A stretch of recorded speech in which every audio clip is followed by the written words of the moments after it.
Welcome back. Today we are going to make vegan mini lemon tarts. They are made with a short crust or a pâte brisée, and we're filling them with a creamy lemon filling, which we're gonna veganize by making the base out of coconut cream and coconut milk. Okay, so first thing, we might need some things that are not common in your kitchen and might be a little bit hard to find. So the first thing we're gonna need is a set of tartlet pans. You see they have this nice little fluted edge here, and the bottom actually pops out, so it makes it real easy to get them in and out. You're also going to need to thicken the filling with agar. So looks like this. I got this in the Asian section of my supermarket, but if you can't find it, I'll put a link in the description below. And you're also going to need either a box grater or a microplane zester. So any of these things, if you can't find them, I'll put a link in the description below. I'll also put a link in the description to the recipe that's on my website if you want to follow along that way. The recipe is for the full size chart, but it also, if you read the description above the recipe, it gives you some conversions for the tartlets, and I'm gonna give you that today here too. So let's get to it. So the first thing I'm going to start on is the pâte brisée. I'm putting 200 grams of flour, 40 grams of powdered sugar, and half a teaspoon of salt in a bowl. I'm going to mix my flour and sugar and salt. Then I'm adding in 105 grams of vegan butter, and it is cut into tiny little pieces. And I'm going to cut in the vegan butter here with a fork. I'm not using my fingers for this because vegan butter softens a little faster than regular butter, and I don't want this to get too soft. And I'm just gonna cut this in until it is nice and crumbly. Now I'm gonna add 4 teaspoons of cold water and a teaspoon of vanilla, and I'm just gonna mix it until I get a nice dough. It may look like it's not coming together, but just keep mixing and I promise it'll get there.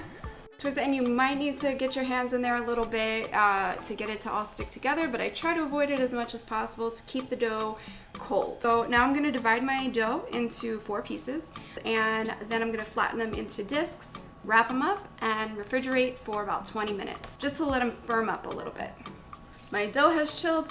I'm gonna roll out the first disc until it's about 1/8 of an inch thick. That's about 3 millimeters. So I personally like to press it out just a little bit with my hands, because the sooner you roll it, the more likely it is to break. Then I'm going to carefully lift it up, slide the pan underneath, and then I'm gonna press it into the sides and trim the extra on top.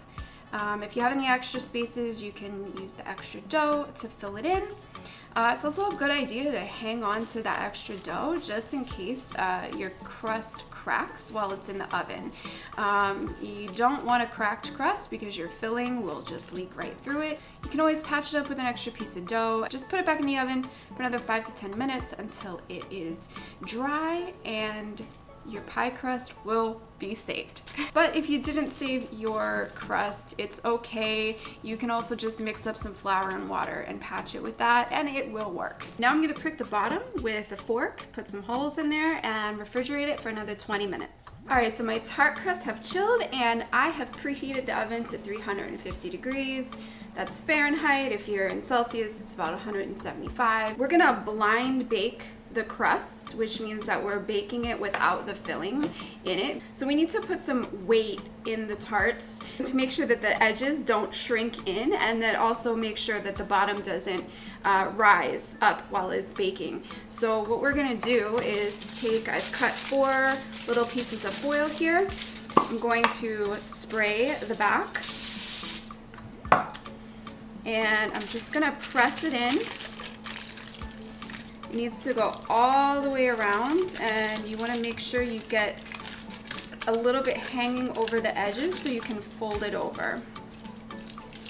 But you really want to get it into the edges here so that the crust doesn't have anywhere to go while it's baking. If you have pie weights, you can use them. It's probably better than wasting rice, but that's what I've got. So I'm just using some dry rice here. This is gonna weigh that crust down so that it doesn't expand while it's baking. So I have them here on a baking tray and I'm gonna bake them for 15 minutes. Then I'm going to remove the foil and bake them another 5 to 10 minutes until it's just getting a slight little golden color. After the crusts are baked, you want to let them cool in the pan for about 10 minutes or until they're, cool to the touch and you can take them out. Then you can actually take the crusts out, put them on a cooling rack until they are totally cool. So the crusts are cooling behind me and I'm gonna start on the filling.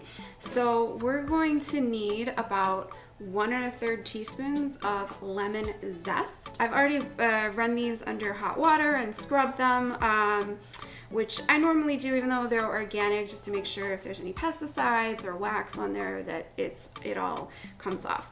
So to zest the lemons, I'm gonna use the small holes on the box grater, and you really only wanna get this bright yellow part here. Once you get to the light part, stop zesting because that part inside, the white part, is bitter. So the part that's yellow, that's the part that has all the flavor, that's what we want.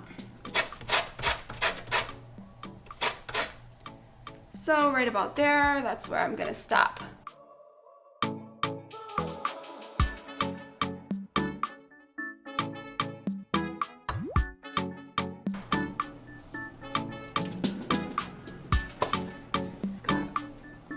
So I got my 1 1/3 teaspoons. It was about 2.5 lemons. I'm gonna juice my lemons. I need 60 milliliters or 1/4 cup of lemon juice. So for the filling, we've got my lemon juice and lemon zest. We're also gonna need coconut cream and coconut milk. You want to make sure that your coconut cream is unsweetened. There are some Latin brands that sell crema de coco. It is not the same thing. They're loaded with sugar. So you want to get one of these. 365 makes it. Trader Joe's has it. Native Forest. Thai Kitchen has it as well. And you want to make sure your coconut milk is the full fat kind and not the low fat kind.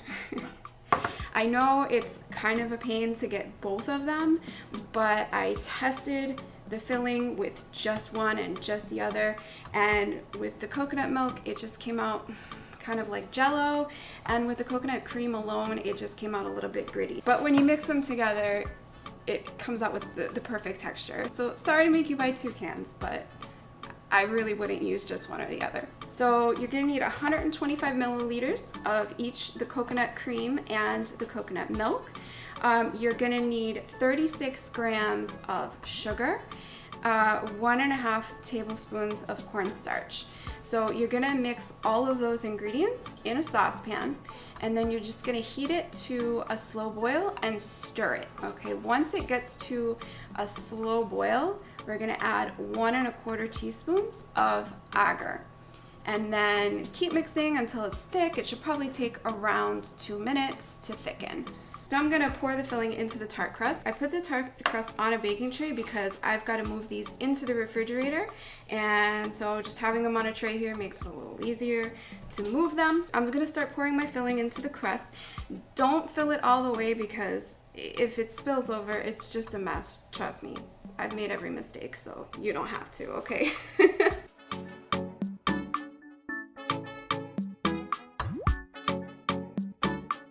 So my tarts are ready to go in the refrigerator. I usually refrigerate them overnight, but they should be firm after about 3 hours. So I'll see you in 3 hours. All right, so 3 hours in the refrigerator and bam, look at that. It's like springtime in France right here. They look so delicious. If you want to cut these cleanly, you should use a serrated knife and a paring knife. Take the serrated knife and just kind of get it most of the way. I'm gonna take my paring knife and go all the way down. I am the worst at cutting these, so if I can get it to look like this, I'm sure that you can get it to look 1,000 times better. Thanks for watching. If you liked this video, please give it a like, leave me a comment. It helps with the algorithm so more people can see my videos. And if you want more vegan recipes, feel free to subscribe. You can also check out my website where I have a lot more vegan recipes there. And I'll see you next time.